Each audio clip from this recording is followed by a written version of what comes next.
Assalamualaikum warahmatullahi wabarakatuh. Perkenalkan nama saya Robin Akbar, saya dari Universitas Cepat Asia. Di sini saya akan mempresentasikan untuk ujian akhir semester mata kuliah Sistem Multimedia di Universitas Cepat Asia.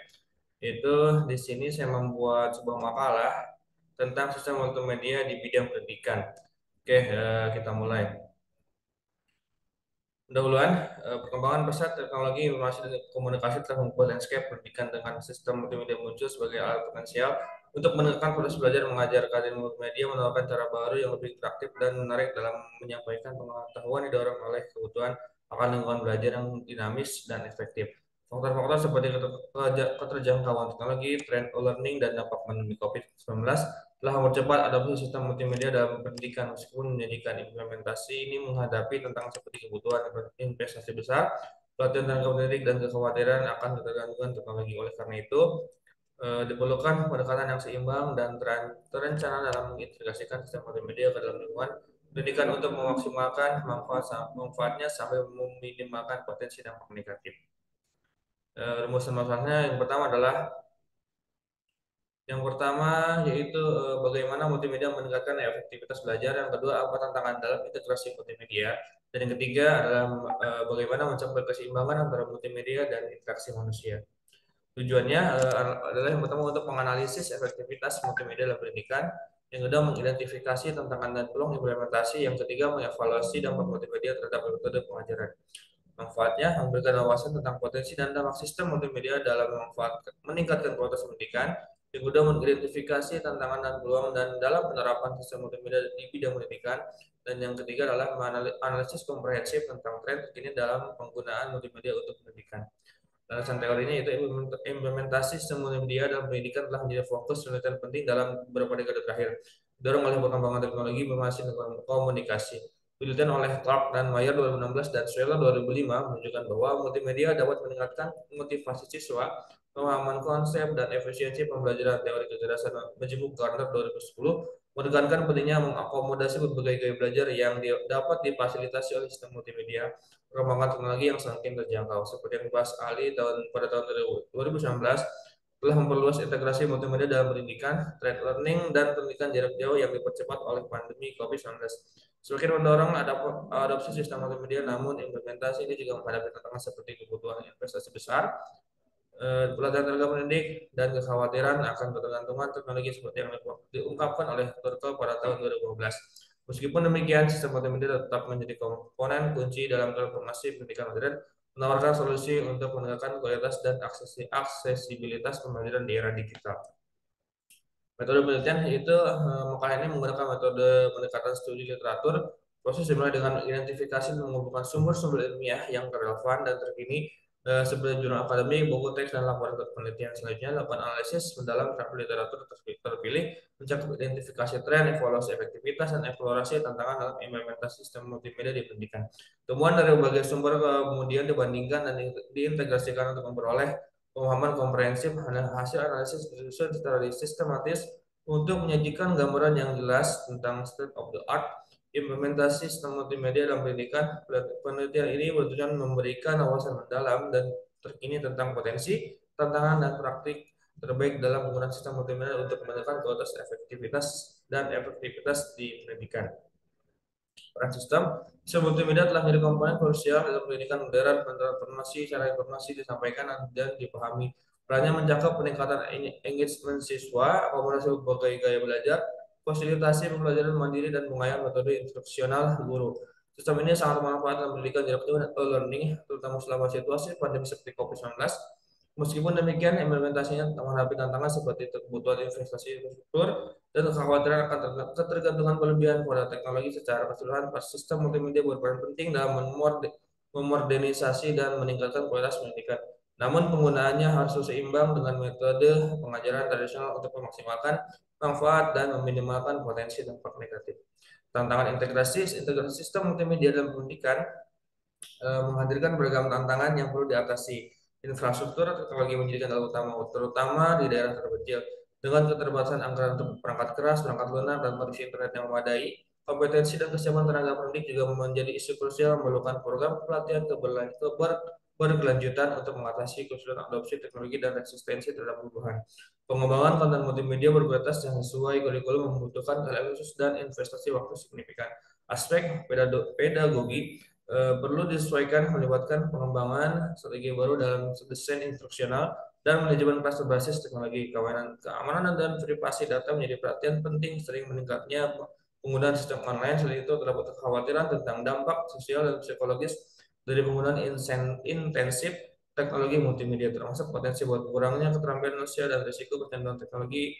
Mengatasi tantangan ini memerlukan pendekatan holistik dan kolaborasi antar pemangku kepentingan untuk memastikan integrasi sistem multimedia yang efektif dan bermanfaat dalam pendidikan. Strategi integrasi yaitu keseimbangan antara penggunaan sistem multimedia dan interaksi manusia dalam pembelajaran adalah kunci untuk menciptakan lingkungan belajar yang efektif.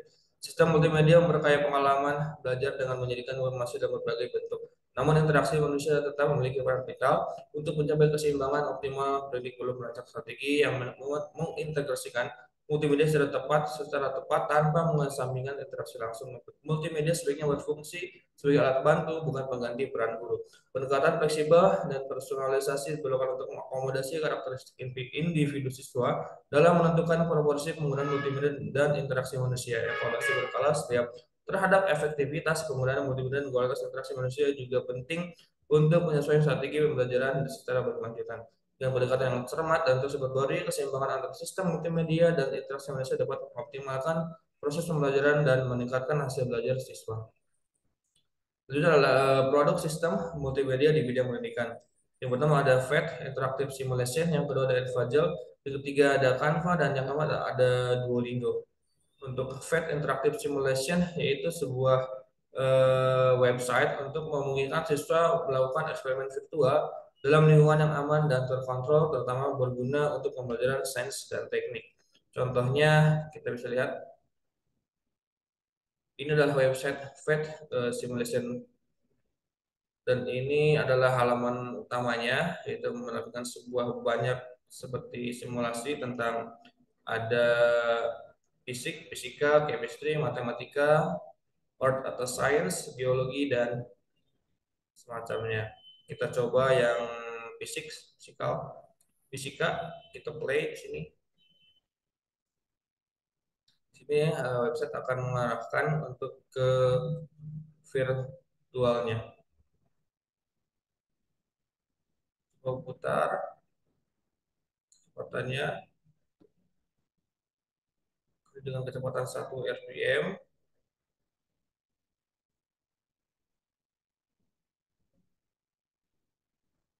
Kita putar keran ini, di keran pelan kecepatannya akan menghasilkan lampu terang. Jika kita putar dengan kecepatan kencang, maka lampu akan terang. Ini sebuah website virtual yang sangat berguna untuk pembelajaran.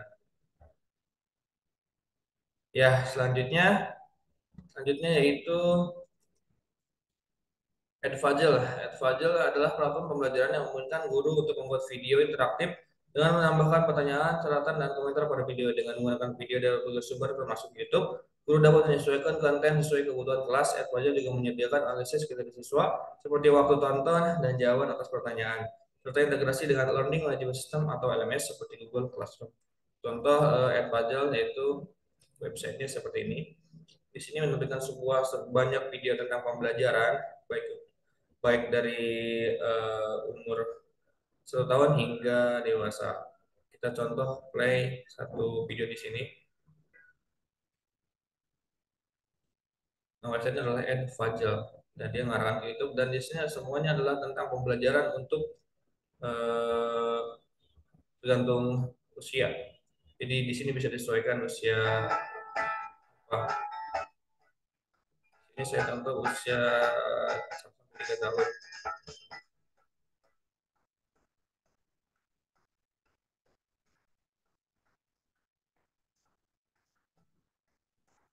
Ya, kurang lebihnya video-video seperti ini di Edfagel tentang pendidikan. Selanjutnya, ada Canva. Canva adalah platform desain grafis yang memungkinkan pengguna untuk membuat berbagai jenis konten visual seperti poster, presentasi, infografis, dan media sosial. Dengan mudah, Dengan antarmuka yang intuitif dan beragam template yang dapat sesuaikan karena workshop untuk pengguna dari semua tingkat keahlian, pengguna dapat mengakses sebagai elemen desain seperti gambar, icon, dan font, serta berkolaborasi secara real-time dengan tim. Oke, kita lihat contoh Canva. Di sini halaman web utama Canva, contoh-contoh template tentang posting Instagram. Jadi Canva di sini yaitu bisa untuk membuat membuat presentasi, membuat sebuah postingan Instagram, bahkan bisa membuat eh, sebuah poster untuk dipajangkan di sosial media atau kita nanti di print. Ya, seperti itu. Di sini banyak berbagai template-template untuk kita bisa edit dengan sesuka hati kita. Selanjutnya yaitu ada Duolingo. Duolingo adalah platform pembelajaran bahasa yang menawarkan kursus interaktif dalam berbagai bahasa melalui metode gamifikasi atau gaming. Dengan cara muka yang menarik, pengguna dapat belajar kosakata, tata bahasa, dan keterampilan berbicara melalui latihan yang menyenangkan dan tantangan harian. Duolingo menggunakan sistem poin dan level untuk memotivasi pengguna serta menyediakan umpan balik langsung untuk menentukan proses belajar. Oke, kita contoh Duolingo. Oke, ini adalah website Duolingo. Itu di sini ada untuk belajar tentang kosakata baru yaitu berbahasa Inggris. Contohnya adalah pilih pilih pilih arti yang benar yaitu anak laki-laki. Kita coba pilih boy. Kita periksa. Ya, hasilnya adalah benar. Itu anak laki-laki disebut bahasa Inggrisnya adalah boy. Selanjutnya, mana yang merupakan wanita? Kita pilih woman. Pilih woman. Nah, benar. Selanjutnya, pilih arti yang mana? Wanita, woman. Wanita. Nah, selanjutnya, mana yang merupakan anak perempuan? Kita pilih girl. Benar. Lalu ada lagi di sini mendengarkan sebuah ucapan yaitu girls. Kita pilih girl. Ya, kurang lebih seperti itu tentang website Duolingo di sini. Itu sebuah website untuk pembelajaran bahasa Inggris bisa disesuaikan dengan usia. Ya, seperti itu. Oke, untuk kesimpulan itu implementasi sistem multimedia dalam pendidikan telah mengubah secara signifikan proses pembelajaran, menciptakan dengan belajar yang lebih interaktif dan efektif. Sistem ini mengintegrasikan berbagai elemen media, memungkinkan penyajian materi yang dinamis dan komprehensif, serta mendukung pembelajaran jarak jauh dan blended learning. Keberhasilan implementasinya bergantung pada perencanaan matang, latihan pendidik yang memadai, dan keseimbangan antara teknologi dan interaksi manusia. Meskipun efektif, implementasi sistem multimedia menghadapi tantangan seperti kesenjangan digital dan kebutuhan adaptasi terhadap pengembangan teknologi. Oleh karena itu, implementasinya harus dipandang sebagai proses berlanjutan yang memerlukan evaluasi dan penyesuaian reguler. Dengan pendekatan yang tepat, sistem multimedia dapat menjadi katalis kuat dalam mentransformasi pendidikan, mempersiapkan peserta didik menghadapi dunia yang semakin digital dan kompleks. Keseimbangan antara inovasi, teknologi, dan prinsip-prinsip pedagogis yang solid tetap menjadi kunci dalam mengoptimalkan potensi sistem multimedia untuk meningkatkan kualitas pendidikan secara keseluruhan. Oke, berikut presentasi singkat dari saya. Kurang lebihnya saya memohon maaf. Wassalamualaikum warahmatullahi wabarakatuh.